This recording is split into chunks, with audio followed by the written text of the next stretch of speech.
Rudra interview room रे प्रवेश करिया मात्रे सामने बसथिबा लोक जनक संगे संगे कहले, शुभेच्छा, आपण मनोनीत हो सारी कहतु केबेठार कार्य योगदान करने को चाहूँगी। रुद्र सेठारे रहीगला हेले से किसी बुझीपारा नहीं। साक्षात्कार आरंभ पूर्व ही तार जीवन शैली बदली जाऊला। हेले मात्र किपरि आम वीडियोटी आरंभ पूर्व आम चैनल को लाइक एंड सब्सक्राइब करंतु। रुद्र नामक एक पिलाटीर कहानी। एक साधारण परिवार पुत्र किंतु बड़ बड़ स्वप्न देखुला, किंतु अंतर रे विग्रत थिला। तार सर्वबृहत दुश्चिंता थिला तार माँकर गाली। प्रतिदिन सकाळ और संध्या रे प्रत्येक छोट छोट कथार स्वर शुभुला। फोनटा बंद कर जा, एते समय गाधेबू, दांत घषिया समय कम पानी व्यवहार कर, घरे बसिकी खाली अन्न ध्वंस करुची, कामधंदा को जीवार ना गंधा नहीं। माँ किंतु तांकर प्रत्येक कथा को गुरुत्वपूर्ण पसंद कर दियंती। धीरे धीरे से निज माँ को ऊपर रागिबाकू लागिला। ताकू लागुला जे माँ तार स्वाधीनता छड़ाई नहीं। दिने से तार रूम रे बसी निजको कहला, जेमिति मते चाकरी मिलिबो मु बाहर को चली जीवी, निज इच्छा रे बंचीबी। किछि मास पर जीवनर मोड़ नेला।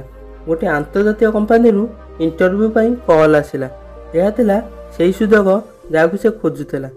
विदेश रे चाकरी करिवि और माँ मध्य सेठी नथिबे गाली करिबाकू। मु सेठी निज इच्छा रे बंचीबी, किंतु ता मन रे गोटिए कथा घूरी बुलुतला। सी जेतेबेले घर बाहरुतला इंटरव्यू पई ता माँ ताकू कहउथिले, पुओ निज ऊपर आत्मविश्वास रखिबु, सब क्वेश्चन रो आंसर देबु। जदि जे क्वेश्चन आंसर तते न आसे तू हसी हसी मना कर देबु। बेले रुद्र इंटरव्यू पई बिल्डिंग पाखरे पहुंचला। से बिल्डिंग पाखरे गोटे छोटिया पार्क टी थिला। से पार्क दे जिबा बाटरे गोटे पानी पाइपटी खेले होई पड़ितला, जा बदल रे चारियाडे पानी जमी जाइतला। जेते भी लोक इंटरव्यू पई आस्तेले तांको ड्रेस मध्य खराब होउतला, तांको बहुत असुविधार सम्मुखीन होबाकू पड़ुतला। रुद्र चारियाडे बुलिकी देखिला, सेठी ना कही थिले सिक्यूरिटी गार्ड, ना कही थिले मालिक। से निज हाथ में पाइप उठे से पार्क रे थिबा फुल बगीचा रे देदेला। आउ जो पानी जमी थिला से निज हाथ में नाल तैयारी करी पानी सब सेठी को छाड़देला। यही सब काम भितर तार 10-15 मिनिट टाइम वेस्ट हो गला। तार ड्रेस मध्य खराब हो गला। तेबले रुद्र सीढ़ी दे बिल्डिंग को जाउथला, ताको गोटे लाइट जलुथबार देखागला एवं ता पाखरे गोटे झरका मध्य थिला, जोंटार सूर्य किरण रूम भितर पड़ुथला। यह देखी से जलुथबा लाइट को बंद करदेला। रुद्र जेतेबेले इंटरव्यू रूम रे प्रवेश कला, ता पाखरे गोड़ सफा मैट टी उल्टा पड़िथला। ताकू देखी से मैट टी को ठीक करदेला।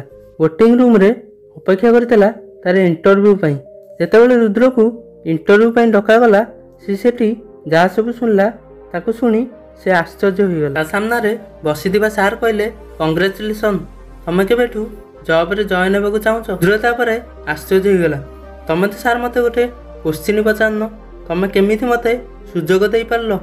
इंटरव्यू सार कहले, तमे जेतेबेले इंटरव्यू पई एठिक आसिलो मु तुमको सीसीटीवी कैमरा रे लक्ष्य करुथिली। एठिकू समस्ते इंटरव्यू पई आसंती आ चाली मते जाआंती, किए भी सेही छोटे छोटे जिनस को ठीक कर नथिले। सब लोक यही कथा कही आगू जाउथिले, ये तो बहुत छोट जिनस, ये होची आम काम नुहे, आम जो कम आसीचु से कम करिकी ही जीवु। तमे सब काम को ठीक कल, मते तुमर व्यवहार, एटीट्यूड, डिसिप्लिन मते बहुत पसंद आसिला। रुद्र यही कथाटी शुणी बहुत खुशी हो गला। तापरे से ता माँ कथा चिंता कला।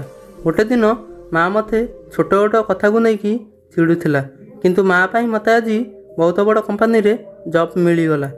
जेतेबेले डिसिप्लिन रहिया पई आमको राग लगुची, किंतु सेही डिसिप्लिन आमको आगू बढ़िया पई सुजोग देई थाए।